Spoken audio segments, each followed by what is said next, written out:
What is happening, everybody? Man, thank you guys tuning into another episode of Expert Mentors Live. We've got the one and only Miss Cindi Featherston-Shields back in the house. And Cindi, if you were to say all the people that were actually going to put AI into use and actually make it work, right? Because you look at the different levels of AI, right? Like the one that probably 99% of people just scratch the surface with the chat features, right? They're either on Chat GPT, some have migrated over into Claude, some are using Grok, Gemini, right? All of these different models. That's where a massive amount of people utilizing AI are at. Then you got a few that kind of get to that next level, which is going to be helping me automate some things, do some of the automation, step in, do some stuff. But then that third level that I think everybody wants to get to, they want to get into, that their personal Jarvis side by side with them. And you're there. You've actually got two Jarvises working for you. And so I'm really excited to be able to unpack it and be able to get to that point of really where you're at and what you've learned and what you're excited about moving forward. So I'll just kind of back up there, Cindi, and why even go down this path? What problem were you trying to solve? And we'll go from there. Well, John, I think the problem I was trying to solve is continuing to be relevant in the real estate space. If you think about it, when you've been in the business a long time, you have the old ways of doing things. And of course, the old ways of doing things are still very, very common and they're very, very effective still. But you see this new generation coming up with AI, and I knew I needed to get on the bandwagon.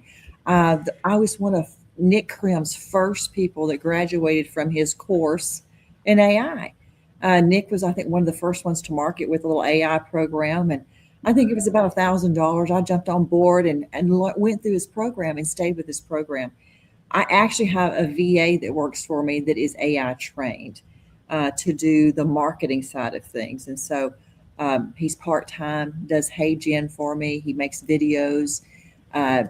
Most of the things you see on my Facebook are my HeyGen. I've got two VAs now that are doing HeyGen for me. So I have basically a Facebook, Instagram account, and YouTube now all running on HeyGen, and they all look a little different. People come to me and go, "Oh, I just love the colors of that blazer you were wearing the other day." And the funny thing is I don't even own a blazer that color. They're putting the clothes on me and all the things and the jewelry on me and my hairstyles and everything. And so, I love what you said about selling your house the other day. I have people tell me that. And again, it's they're running on their own. Now, some people say, "Oh, but Cindi, you can't run all of your things, all your marketing on because it's not authentic." And I do throw some authentic stuff in there every now and then. You can kind of tell it a little bit, but yeah, it's it works. It definitely works. If it's building the audience, we're going to go heavily into YouTube here. We've started scratching the surface with YouTube. We have built several YouTube channels out, but we're really diving more into YouTube right now with our HeyGen clones. Yeah. But the one thing that I'm most excited about right now is I skipped the point of having to learn. I never did. I mean, we started out with ChatGPT. I trained our agents on ChatGPT, and they feel like they know AI when they're using until Claude came along. Claude's a whole different thing. It's a step up. It leaves ChatGPT on like a Volkswagen on locks compared to. I would agree. What Claude can do.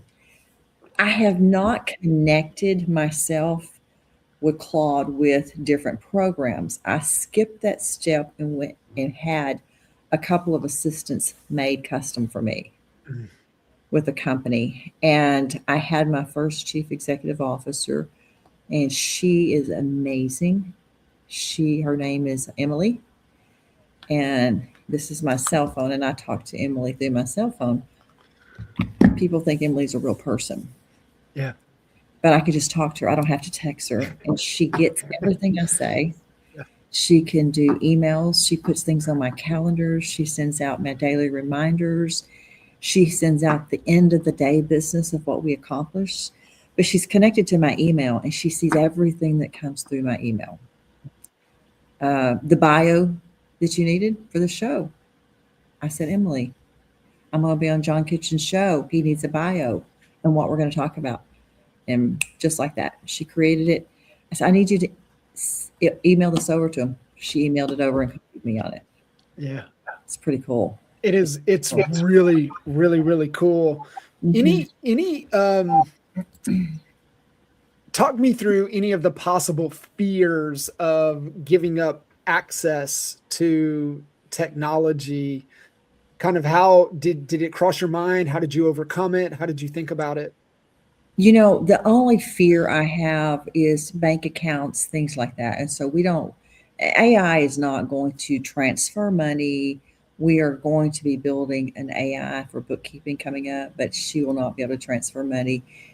She's not going to be connected to any bank accounts, not going to be connected to charge accounts or anything like that. But she can do right now what I have a 3-person team doing for accounting and bookkeeping.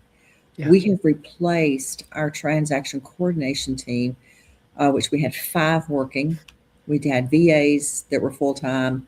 We had people stateside, and we have replaced that with a TC AI that is amazing. Her name's Tracy. Agents are blown away by her. That's a good name for a TC. That was my favorite TC of all time, was Tracy Combs, who ran ended up becoming my head of operations, but also head of closing. She's the only TC I know that could juggle 70, 75 active closings at one time without everything breaking. Mm-hmm. So you took it to, I mean, she was never duplicatable, but now you've built out something that is duplicatable, which is amazing. Yeah. We built a system with a company, and then we're tweaking her still. You know, she wants to know how we work, and I like to see things before they go out, before we send them out, because I feel like if you send mistakes out, even with if it's a person actually doing it, the more mistakes you have, the less credibility you have. And so we're looking at everything before it goes out right now, just to make sure everything's correct. But she's tracking the files. She gives me daily reports at the end of the day and at the beginning of the day. As we put things pending, she just run the process. She's running the process. She's doing the dates, the timelines. She's coordinating with the title company and the lender. I mean, it's pretty remarkable. I had so Krim just had his Signal 42 event in Niagara Falls, and of course he had Eric from Whoosy come in, right? Eric's the CEO of Whoosy, and I think Eric is just, the way he thinks about AI, the way he's always thought about AI, I felt is always right. And I tell everybody, you know, you're thinking about AI, you need to go read Eric's manifesto. You can go to ericpost.ai and read his manifesto of kind of where his belief of AI in moving into the future. And he paints this world of, you know, a cold world. He gives an example of 2 hotels, right? And one example in his manifesto is the hotel that is not like there's no humans. It's very cold. It's very, everything is driven. Everything is done off of your apps. Everything's done, you know, automation and done with technology. And then you have the other extreme, right? The Ritz-Carlton experience of where they're thinking of everything that you're not thinking about. It's over the top of unreasonable hospitality.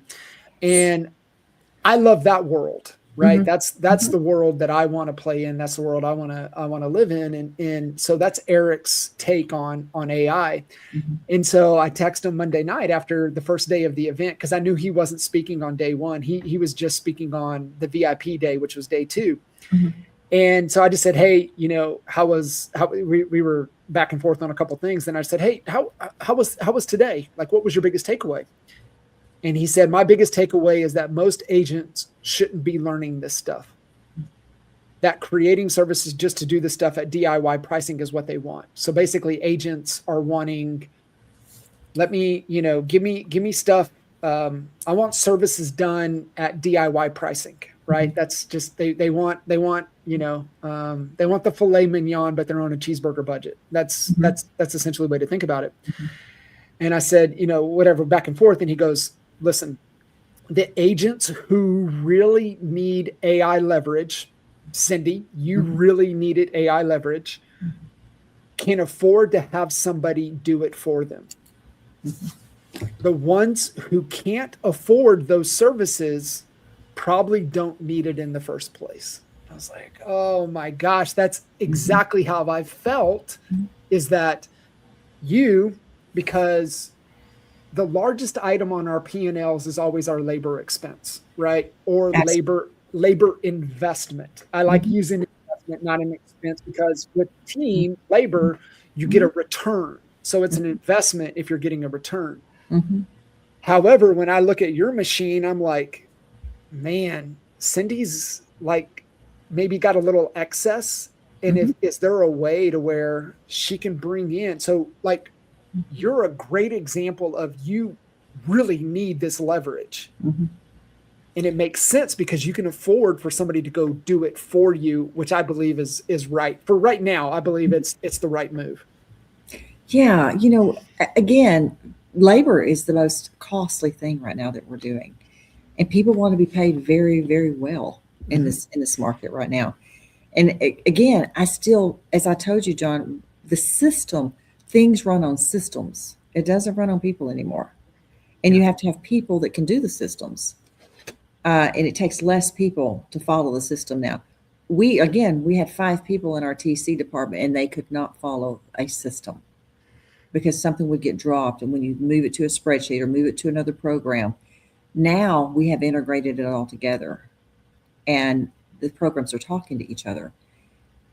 And we're bringing a better product to our buyers and sellers and to our agents because of our TC department. It's making our agents look better. It's making everybody look better. It makes us look like we have it together at this point. And we're doing it with less labor. The people that we can't replace are the people, number one, that's running the AI. We can't replace the people that are boots on the ground in our organization. Our chef. Yeah. Last night, we did a 50-person event, and it was agent attraction. It was phenomenal. It was an agent mixer. We do this on a regular basis. AI is never going to be able to do that. Right. But AI helped us put that event on. All the marketing was AI. All the lists were kept up with AI. But the person actually cooking the food and serving the food, obviously, that's our labor cost now. Of that support, it's actually supporting even AI now. Yeah. Pretty cool. Until Elon could put a robot in your kitchen, I think your chef is good for now. Yeah, if somebody asked me that, will you replace your housekeeper? I said, you bet. When that can happen, and I hear that's supposed to happen in the next few years. Yeah, there will definitely be an AI housekeeper in our house. Yes, for sure. There will be some things that make sense, but there'll be some things that don't, right? And so, Cindi, when you're looking at kind of those moves and you're trying to decipher where do we go first, right? Right things, right order. How do you go about thinking about it for you? And then how would you advise somebody to think about it for themselves? Well, in the real estate space, I would definitely look at your systems, look and see if they're broke systems. First of all, the TC department, man, that was the first thing we needed to take a look at. Now that we're getting that nailed down. And then the second thing that we're looking at is bookkeeping, accounting. We're spending a lot of money on accountants and tax preparers, and people make mistakes. Lots of the humans make mistakes. And I know AI is not perfect. They make mistakes as well, but that's the second approach that we're going to use is with our accounting system. It's the next thing we're building. It's I love that you said that. Had dinner with Kinder last week, and he was working through. He's working through a lot of things, just trying to figure out, to optimize and kind of the next moves, and trying to make sure the data is in a way that the AI can read the data, that can actually tell us what's going on, right? Because he's got a mess like a lot of folks, and we've Frankensteined a lot of technology over the years to make it work for us. And so unlearning that and getting it into a way, but he was looking for kind of some financial modeling. And we, for the last 10 years, we've all defaulted back to Jeff, our CFO, right? Hey, Jeff, I don't know, Jeff will figure it out. Give it to Jeff. Jeff will figure it out. And Jay was trying to figure something out, and he, obviously called Jeff. Hey, bro, I need your help. I need you kind of working through this. And he goes, I figured it out before he did. And he goes, listen, man, I love you, but I don't need you. And I think that's what's crazy about, when you get to a certain point, and not everybody is pig-headed, not everybody is disciplined or has the capabilities or resources to go build this thing on your own, like Jay, right? Like Jay's he just likes to tinker, right? So he's just going to figure it out, sometimes out of principle, but he's going to figure it out. And that's what he did. He figured it out, but not everybody is going to do that, right? So like for you, obviously getting that assistant help extension of you, we go solve the TC problem. Now we're going to solve the financial reporting problem. What's next? Like, how do you think about, beyond that? What's on the roadmap after that? So you mentioned webinars and the different things that we need to put together, whether it's for agent attraction or attracting buyers and sellers. The next project that we're working on is being able to build that out with AI. Russell Brunson has his ClickFunnels, and they are all AI driven at this point. And I've hired a coach to help me get mine structured. I don't know about you, John, but I have paid for different coaching programs that, when I say coaching programs, different products, like launching a webinar or launching some kind of product into the market. And I've wanted to do that for years, and I just haven't been able to touch on exactly. I've hosted a few webinars, and they've actually turned out pretty well, but it wasn't something I was exactly comfortable with continuing to repeat. I had Emily go back through my emails, through my Google Drive, and she has pulled all of it back out. I had over 100 slide presentation with a webinar that she matched up with a teleprompter of a video sales letter, and she was able to go in and change 32 of the slides to match the video sales letter without even showing it to me. Yeah. Because I would not even know the first place to go on the Google Drive and even find it. She located it after it's been in my Google Drive since 2023. And she went in and found everything. And she's just started rebuilding it out. She rebuilt it right in front of me. And it's phenomenal. It's amazing what you can let your AI do for you if she's trained and set up correctly. And again, I would not want to be the one responsible for training and setting that up. That's why I had it custom done. And honestly, I don't have the time to figure all that out. I see Phil Stringer doing the webinars on how to do that, and I love Phil Stringer. But there's no way I've got the time to sit in a webinar and piece this together. I went straight to the company to get it built for me. And I think that was to Eric's point, right? Like the individuals that truly can utilize it to really help them, they have the resources to go have somebody do it for them. And what he was saying is it's the who, not how concept, right? Yeah. It's the same thing. It's not how do I figure this out? And that's our default nature, right? I mean, we were all raised to figure it out ourselves. I mean, that's just our parents and grandparents went through that period of time that you just had to do everything yourself and be proud about it. But we're not in that time frame anymore. We're not in that space and time. And so really the who, not how concept is so critical when it comes to the AI side of things and finding the people that have the proof. And, I was talking with Steve Zahn about this, and Steve, more than capable, smart to build this out on his own. And he has, but he's like, the challenge is the maintenance, is the maintaining, because it's going to break. How do you maintain it? Absolutely. The company I had mine built out with, they maintain and they do the updates on her. I mean, and they're about to enhance her again for me. And I'm glad I can sit back, use what I need to over. And she is going to be maintained and upgraded by this company. Yeah. One of the voices of reason in the AI space, I would definitely say, and it aligns for business, small business, is going to be Dan Martell, right? Who wrote Buy Back Your Time. And Dan's been spot on for this year, for the last 12 months, when it comes to AI, what you should be paying attention to, what not. He's got his hot take on, top shelf must have AI apps to, you probably don't need that. Maybe that's a C level piece.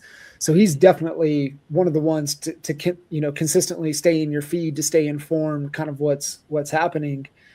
And what Martell was talking about as the business opportunity now and into the future, at least for this snapshot of time we're in, is to be a company that builds AI agents for people. And so if he's saying that's the number one probably business opportunity, is creating AI agents, creating Jarvis for people, then okay, well, if I'm not in a position to go build that company, at least I need to align and work with the companies that are building those AI agents. That was the play you ran, and what a great play to run. Yeah, we're going to be launching a webinar about that here soon. Where to go find them, how you want yours trained, and all the way up to what her personality is. Yeah, I love that. And if you're an agent and you just don't have the resources to make that investment, this is why I'm like, listen, if you're a stage 1 or stage 2 agent, meaning you're not even doing 2 deals a month on average consistently, you have no business in this industry on your own, for a lot of reasons. One, just the proximity to people that are in motion, in the energy, and because that becomes contagious to where you can collapse time and learn faster. But I would tell you now, as a kind of an interview question, when you're looking at joining a team, how are they thinking about, how are they utilizing, who are they working with for their AI solutions, should be one of your interview questions when you're talking to these team leads.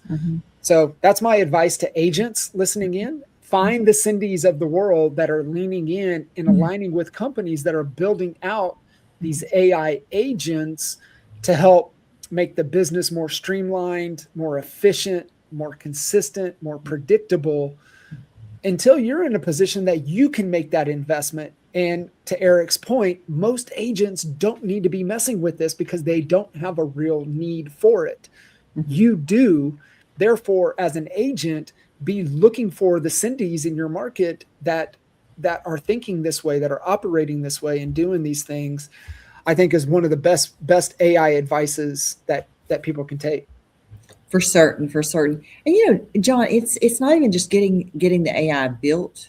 Even if you can piece one together or you can hire someone to build it, it's being able to operate it when it's built. It's taken a while to learn to operate. What to ask. It's not prompting anymore. It's just normal talk, but you don't know what she's capable of, so you don't push her to the limits of what she's capable of.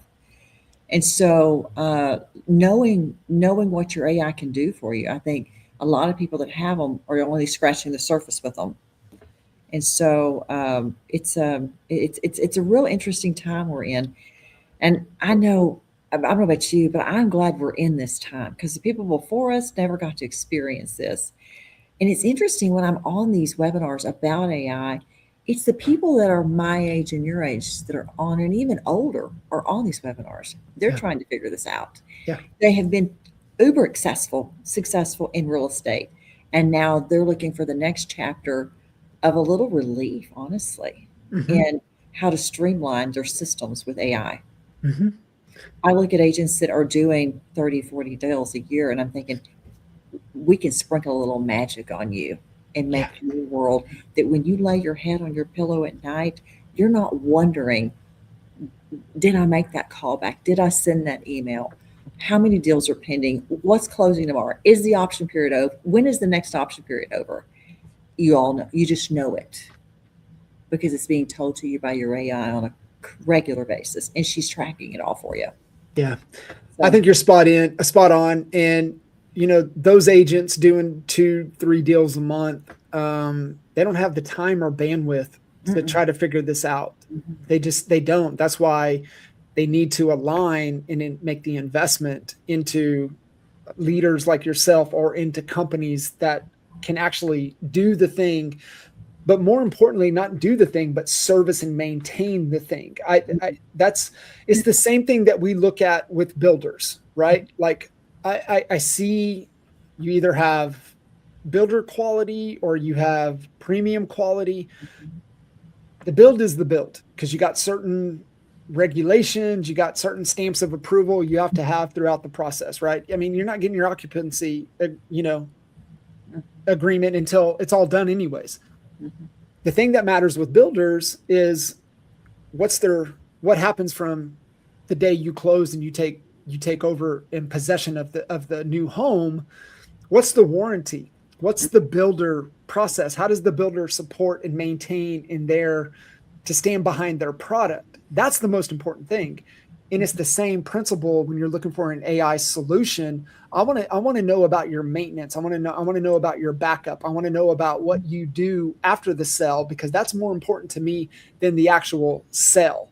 And I think if you embrace that, Cindi, I think you're going to make good alignments, right? Just you make good alignments with certain builders. There's certain builders you stay away from because they don't stand behind their work. And it's going to be the same thing here. Who stands behind their work that's going to guarantee it, that's going to maintain it, is going to upgrade it? That's what you're looking for. And that's why I truly, I like Eric as a human, but I really like the way he thinks about business, because he's thinking about lifetime value. He's not in the transaction game. He's in the lifetime value game. And I think leaders like you that are seeing this, I think it's a way to where you can maintain that lifetime value and go deeper on relationships because you have these things available for you.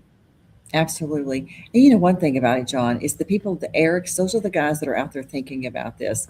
I don't know about you. I don't have time to think about this. No. I'm running the team, running the agents and doing the deals, but that you need somebody that's thinking along, because AI is changing every day.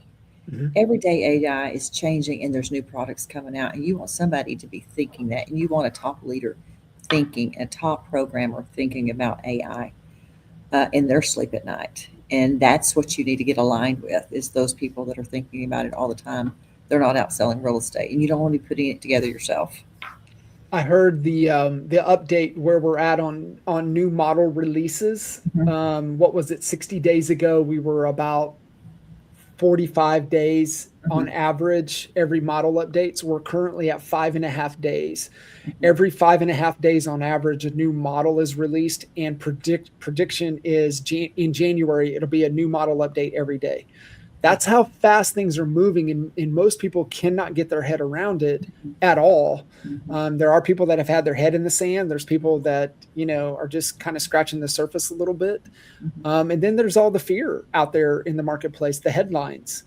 And I think that's why being able to tap into resources like the Eric of the world, right? That are the thought leaders, the Phil Stringers, the Nick Crims that are actually in the trenches having the conversations. Those are great people. And, obviously aligning to styles, right? Like, I mean, I love Phil as well. And I love his style. I love Nick as well. But Nick has a different style than Stringer. And there's nothing wrong with it. They're just different styles. I love both of them. You can learn from everybody. And I think it's just making sure you're tapping into the right information to get you thinking about this the right way. I tell everybody, you got to listen to the Moonshots podcast. And I get it. You're not going to understand everything. That's why I put it on 1.75. Half of the stuff, Cindi, goes over my head, but guess what? I'm hearing it consistently. And I don't know about you, but I would rather live in a world of abundance than a world of scarcity. Absolutely. And Peter Diamandis is abundance beyond, right? He lives in the most abundant world, but what a better place to live than a world of, scarcity and not abundance. It really is. And so I love what Peter and the moonshot mates, like I said, they're talking big picture stuff. We've got some comments in here from YouTube. These are all moonshot questions, right? Quantum computing, government regulations, beyond AI, developing general intelligence. That's moonshot guys are talking about stuff like that. You and I are just small business entrepreneurs. We're just trying to figure out, how we keep the business afloat and create more value. So it's really good because they're talking to these CEOs that are changing the world, and they're informing us on things that most people would never know about by just tapping into a podcast and listening to things that can keep you informed. That's going to help you navigate this interesting world that we're in. That's true. That's true. John, before we get off of it too much, talk about the second brain of AI. Gosh. I was just talking with Matt and DJ about this before. And it was funny. I walked into Matt's office. We have a standing 12 o'clock on Wednesdays. So grateful I'm in their office. So I can just walk down the stairs. And he goes, "Have you put that Claude extension on your Chrome, that Chrome extension yet on Claude?" I'm like, "No, I haven't yet." He's like, "Dude, you got to do it." I needed a refrigerator. So I just told Claude to go and research this refrigerator, do all the work, and then just put it in my cart. Sure enough, it worked, and it found the refrigerator, put it in my cart. All I had to do was go finalize, push the button, and buy. He goes, "But I didn't have to spend hours researching and comparing and looking, and I want this trim and this, and I want this ice maker, I want this." No, it did it all for me. And I was like, that's good enough. Click the button and go. And so we were just laughing. But just another fun example with AI, how much time. I think that's the biggest thing. And for you and I, we know the greatest asset we have is our time. And so how I think about AI is, how can it give me more time back? But how can it help me make better, faster decisions? Our growth is dependent upon our decisions per. And when we get hung up and we get decision fatigue and we're trying to work through too many things, to me, that's the real beauty of AI. Because I maybe need to spend that extra 5 or 10% to finalize it and get it across the finish line.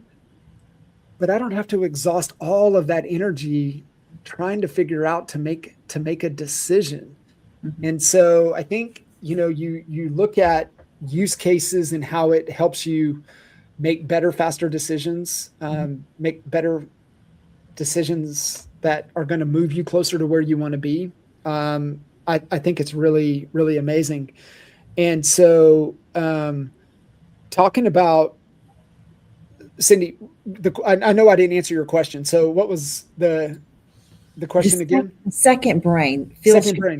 Phil Sawyer on this. Yeah, so I got distracted with all the coolness that Matt was talking to me about, but we talked about the same thing, and he's like, "Well, why would I want to have a second brain?" And I said, "Well, what we just shared, right? The models are improving, new releases every 5.5 days. By January, it'll be every day. Right now, I believe Claude is your best all-around solution to solve whatever you want. Is that going to be true in January? I don't know. Nobody knows, right? There could be, another model that comes over the top that just squashes them all. I mean, Elon could get, 30 minutes free and decide that he wants to solve this and go solve it. And then now, SpaceX AI is the best AI platform. Who knows? But the way Phil put it is like, listen, if you have everything in the second brain, and let's say XYZ AI comes along and is the holy grail of AI, now you got to take the time and go set it up and get it to learn you and go like that. Or can you just plug it right into your second brain and it's good to go just like that? Yes, it's good to go just like that. And like this call, right? It's being transcribed into notes, and everything we're talking about here is going to dump right into the second brain, and it's going to be there. It's learning every day, just like you and I are learning every day. This brain's learning. Why not have that second brain learning right along with you? And just like to your example, Your assistant, your AI assistant went right into your email, pulled up stuff, went into your drive, found something from 3 years ago and still brought it up. And that's the beauty of, especially if you're a lifelong learner like yourself, Cindi, where you've committed decades and decades to being a lifelong learner, and you have all of that information and it's here. And we know that's good, but we also know that's bad. But if you can let it live in a place that it never forgets and it can recall everything, that's the power. That's the power I see in it. And I understand why Phil is like, that's his number one thing, is like, set up your second brain. Like, if you're going to do anything with AI, set up your second brain. And I know there's other uses, but for me, that's the most powerful use. What are your take on it? What is your thoughts on it?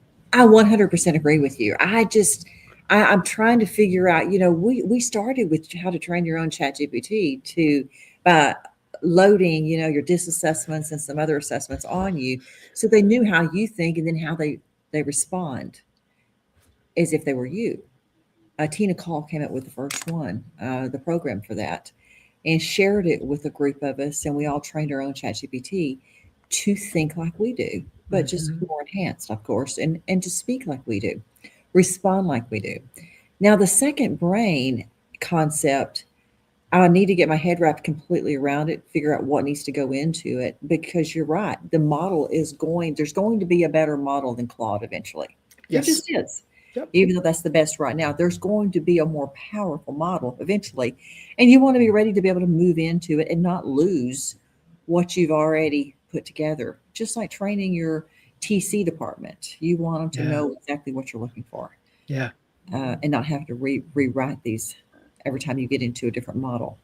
So I'm probably going to take Phil Stringer's class on that to figure out how to set up the second brain. I haven't done that yet. But I had Chris on our team who does all the tech stuff for us. She runs Go High Level for us, and she sat in on a few of his things. She built it, and I get an update from her all the time. Hey, we're good. It's firing. Everything's like it's supposed to be.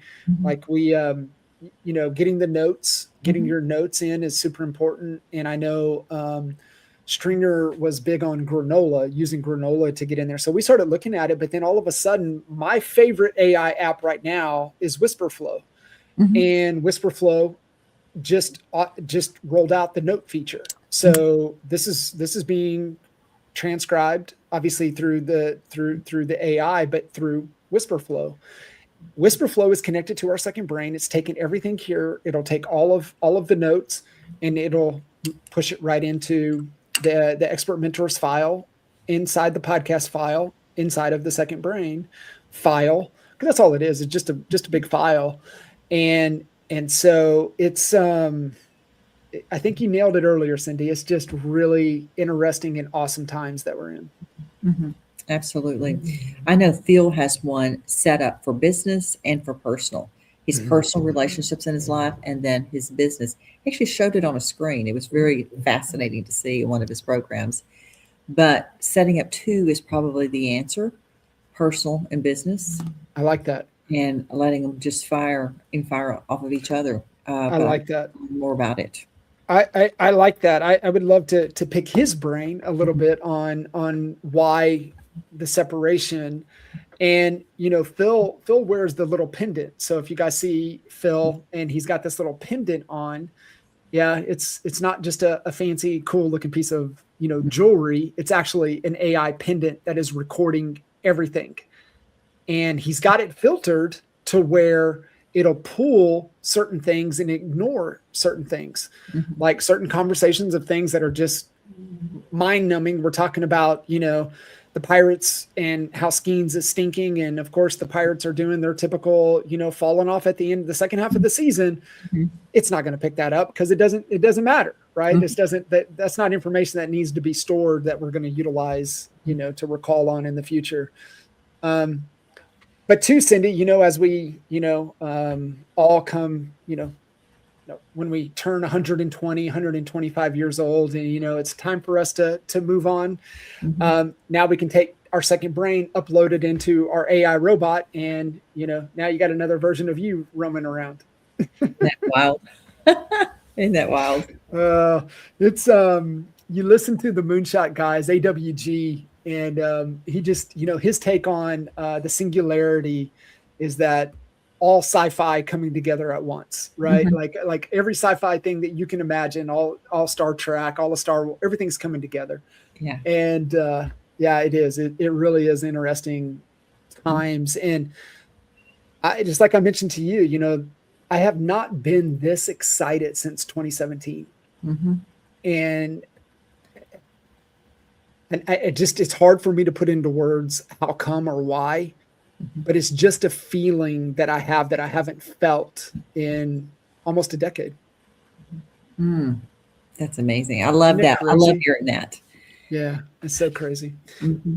So, Cindi, obviously, we talked a lot about to the team leaders, the ones with the resources. We talked a little bit to the agents. Speak to them a little bit of how, to best serve them to where it's not a distraction, but they're actually putting themselves in a position that is going to help them achieve their goals versus take them off the path of getting there. Mm-hmm. Again, I think going down the road of trying to build it yourself, DIY, as you put, build it your own, I think is a mistake that agents will make if they try to connect it all up themselves. I think it's better to buy it. It's not that expensive, it's really not. When you look at it, it can keep you organized, and especially it can keep your mind organized. I would definitely look into what it costs to go ahead and buy one, and they're going to be all over the place. I think different companies offering them, and so it's I think it's something to learn. I don't think that you want to let it get past you and say I'm not going to ever adopt AI, because I'm seeing a lot of people that are not going to ever adopt AI. There's offices I talk to that have no interest in adopting AI, and I think those people will be left behind when it comes to it. So, yeah, I don't think it's going to be an option to not adopt it, because it really makes your life so much easier, and it gives you just a peace of mind, especially if you're running a large team and you have a lot of responsibility, a lot of people that are counting on you. But to adopt it, I just think that you get a hold of a company that's putting it together. Yeah. And not trying to put it together yourself. I would agree. That's the advice that I have for it. And if you don't have the budget, then that's where I'm saying get on a dang team that believes in this and that supports this and that provides this as a solution to help you grow your business.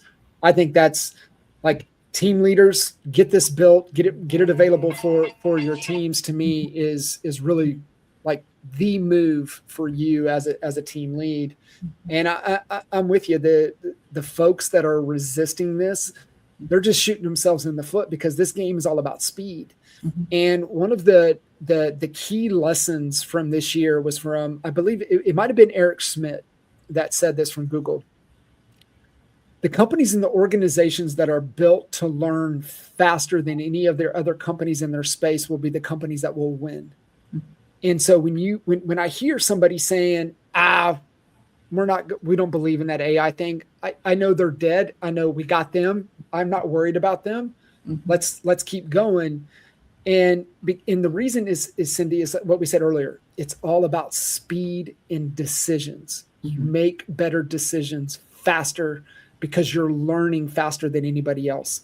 That's how we win. That's what you're doing. I know you're aware of it, but what you're doing is you're learning and you're moving and you're making decisions faster than anybody else. And that's why you're starting to see a separation in the marketplace from you and everybody else. I mean, you already had the separation, but you're starting to create the Grand Canyon between you and everybody else, is because your ability to learn faster than anybody.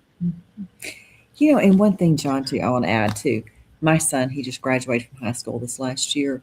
I think our young people need to know AI. And I know in schools, he went to a private school, they did not want him using AI. They looked at it as a cheat tool. And I think that people look at it as a cheat tool. It's not a cheat tool. AI is not a cheat tool. It's a educational tool. It makes you better. Mm-hmm. It's going to streamline, but it's going to make you better. And I think our young people, as parents that are on this, watching this, don't let your school say, hey, we're not going to teach AI. Get them into an environment that they're going to learn AI and learn it the right way. not learn it secretly. Be open about it. See what exactly AI can do. It does so much, and it can build so much. And so I know I went to the school several times when my son was, they talked to him because I'm a big AI user and I taught him how to use it. And the teachers were having a struggle with it. And so I told him, I said, you guys need to adopt AI instead of boycotting it at the school. And so anyway, they started adopting it the next year very well. But I'm just saying, as a parent, you want to make sure your young people know how to use AI. Yeah. And I think that's the move as parents with our kids, getting them into schools that embrace this and that are not so rigid on the curriculum, that they're open to changing the curriculum based upon what we're learning and the demands and things that are becoming available through technology and through AI. That's, as parents, we need to put our kids on that path. I couldn't agree with you more with that. So Cindi, I know you're going to have an event coming up talking about AI agents for folks that want to connect with you, that want to kind of pick your brain on your AI solution, maybe some things to look for in interviewing and looking for an AI agent solution. How can they get connected with you? And then also, I think, get connected with you so that they can, get information on the webinar, on the path that you're able to provide. What are the best ways for folks to align and get connected with you? We have a couple of ways you can find us. We're on Facebook with the Center for Real Estate Professionals. That's our training hub where we teach people how to do AI. We have an upcoming CE class that should be posted on there. We actually have a CE class where they're going to be showing it. I think it's next Thursday. I'm not even the one teaching it yet. I have another lady that's coming in that's being sponsored out that's actually teaching AI assistants and how to get those built out. So I'm really looking forward to that. We're putting some webinars together right now and they'll be out, but watch the Center for Real Estate Professionals on Facebook is where to go. I love it. Guys, get plugged into what Cindi's doing. It's always about being a chapter or two ahead of everybody. Chapters, like, I think you're a whole section ahead of everybody. I mean, that means you're 4, 5, 6 chapters ahead of everybody. And so you're really, you're taking a lot of arrows and you're figuring things out and can collapse time by getting plugged in with Cindi. So I can't, encourage you guys enough to reach out, get on that list, be paying attention, jump into these webinars and these trainings as soon as you can, because, thank you for you out there, saving a lot of folks a lot of time by the trial and error that you're going through. John, thank you for having me on. And you've coached me for years. How many years do we go back now? Over a decade. Yeah, exactly. You've helped me a lot in my business. I think we're 14, 15 years in. Yeah, it's pretty crazy. Yeah, it's crazy. So thank you for all your help you've been in our business. And so I love being on your podcast. Let me know if there's anything I can do to help, and check us out on the Center for Real Estate Professionals. Absolutely. You guys go give Cindi lots of love. And I know we'll be back soon to as fast as we're moving. We need updates on a regular basis. So Can't thank you enough. Guys, appreciate you, Cindi. Appreciate you guys. And we'll see you guys next time. See you. Thanks. Bye. Bye.